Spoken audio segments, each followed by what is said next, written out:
हाँ, नमस्कार साथियों, आपको लेकर चलते हैं यूट्यूब क्लासेस अपनी जेपी सर जयपुर पर। आप सभी को बता दें कि लगभग सभी विषयों की इस पर क्लास ली जाएगी। आपको भी दिख रहा होगा 11th क्लास की जो इतिहास है, हिस्ट्री है, उसकी क्लास अभी ली जा रही है। 11th क्लास की इतिहास को समझने से पहले हम ये समझेंगे कि इतिहास का मतलब क्या हुआ।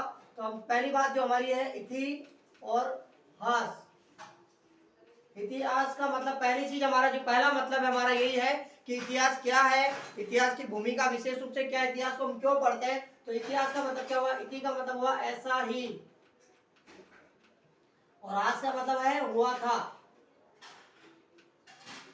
तो पहली बात हमारे को जो समझ में आती है कि हमारी जो हिस्ट्री है उसका जो मतलब है वो हमें पता होना चाहिए। इतिहास यानी ऐसा ही हुआ था, उस चीज को लेकर चलेंगे, यानी ऐसा ही घटित हुआ था, यानी आज तक हमारे जीवन में किस प्रकार से हमारे कालक्रम चले और कैसे हम इस चीज को समझ पाए, और हमारा पुराना प्राचीन राजनीतिक, हमारा आध्यात्मिक, हमारा धार्मिक, हमारी कैसी घटनाएं, किस प्रकार से मानव जीवन का उत्पन्न हुआ, किस प्रकार से पृथ्वी बनी, किस प्रकार से धरातल बना, किस प्रकार से मनुष्य का जो है वो निर्माण हुआ, किस प्रकार से जीव जंतु इस पृथ्वी पर आए, और हम इस चीज को देख पाएंगे।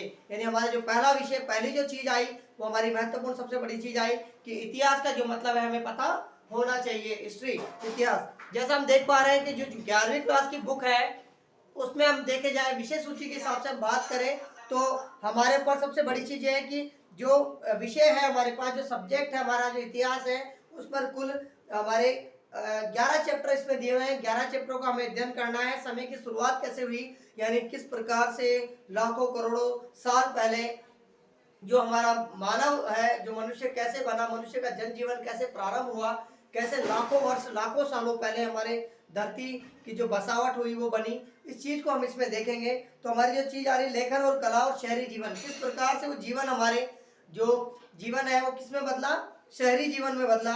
और लगभग दो जो ईसा पूर्व का जो समय है हमारे, उसको हम लेंगे कि लगभग 100 ईसा पूर्व से लेकर 30वीं जो 13वीं ईसा पूर्व तक हमारा समय कैसा रहा।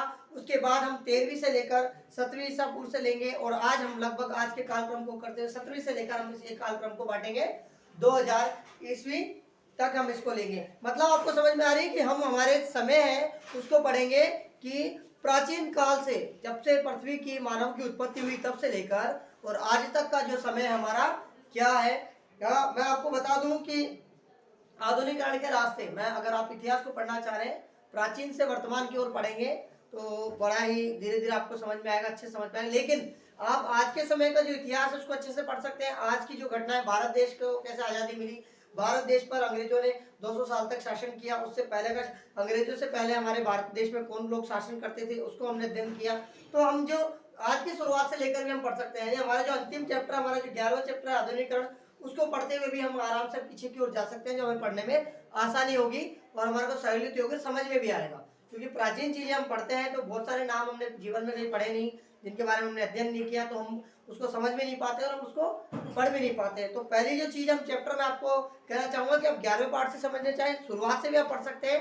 अगर आपको इतिहास में अगर आपकी रुचि है, इतिहास पढ़ना आपको अच्छा लगता है, तो आप अगर शुरुआत से पढ़ेंगे तो आपको अच्छा लगेगा। अगर आप इतिहास को समझना चाहते हैं और इसमें अपनी रुचि पैदा करना चाहते हैं, उसको आज से हम पढ़ें कि वर्तमान काल में आधुनिकरण क्यों है। आधुनिकरण का मतलब क्या होता है, मॉडर्निज्म। हमारा जो आधुनिकरण शब्द है, आधुनिकरण जो शब्द है, आधुनिकरण का मतलब है मॉडर्नाइजेशन। जो हमारा वर्तमान काल है उससे हम इसको इतिहास को पढ़ना स्टार्ट करें। मानते हैं हमारे बीता हुआ कल, हमारा जो ऐतिहासिक क्षण है, हमारा राजनीतिक, हमारा धार्मिक, हमारा अलग अलग तरह का जो भी इतिहास रहा है उसको हम अलग अलग तरीके से पढ़ेंगे। हमारा भौगोलिक इतिहास कैसा रहा है, किस प्रकार से हमारे जनजीवन, किस प्रकार से हिमालय की उत्पत्ति हुई, किस प्रकार से जो महासागर है वो टूटकर पृथ्वी के छोटे छोटे भूखंड में बदल गया, कैसे हमारा ऐतिहासिक कालक्रम हमारा रहा। तो हम अगर 11वें चैप्टर को देखें, 231 पेज पर हमारे ये है, और इसको अगर हम पढ़ेंगे तो हमारे को पता लगेगा। आधुनिकरण, आधुनिकरण 19वीं सदी की शुरुआत में चीन का पूर्वी एशिया प्रभुत्व में आया।